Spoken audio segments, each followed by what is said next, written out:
It's a sad story that has gripped so many in Charlotte. That mother on her way to nursing school caught in the crossfire of a shooting and killed. Well, this afternoon, 3 suspects in that case were in court. Our Mark Becker has covered this case from the beginning last week. And Mark, that emotion we saw on that scene when this happened in North Charlotte, you say was present in court today.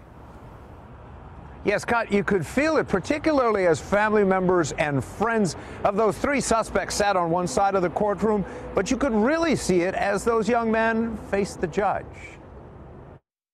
Mr. Dobie, Your Honor. Tykekus Dobie was the first to come into the courtroom. He didn't say much, but he didn't need to. The tears in his eyes spoke for him. If you are released, okay. You'll have to be on the monitor, but that, of course, won't happen today because there's no bond on the one charge. Mr. Adonis Smith, Your Honor. Adonis Smith was next. He's only 17 and looks even younger. Mr. Marquis Smith, Your Honor. Finally, Marquis Smith, at 24, the oldest of the 3. Their court appearances come almost 4 days after the wild shootout on North Tryon Street that killed an innocent young mother and tore a hole in the heart of the community. I think I heard gunshots and something flew in my window. Several calls to 911 that police released over the weekend capture the fear and confusion in those moments as the bullets were flying. She saw there was a black man that was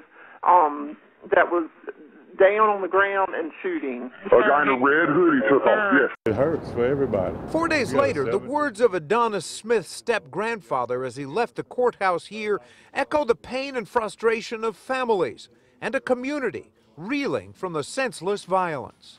You got a 17-year-old kid, his life is over. That young lady, innocent, her life is over. What are we going to do about all this? Somebody has to come up with a plan. A lot of people in this community with that feeling right now, and those 3 young men, they're all across the street in the Mecklenburg County Jail without bond. Scott? All right, Mark Becker for us live in Uptown tonight. Mark, thank you for that story. Now, as they were talking about throughout this story, sadly, there have been a number of murders. 34 people killed this year in Charlotte. That's 34 in 3 months, including babies, teenagers, and adults. Now, at this point last year, we had 10 homicides in Charlotte. It was also more than we saw at this time in 2017 when there were 23. Now, that was the year the city had almost 100 homicides.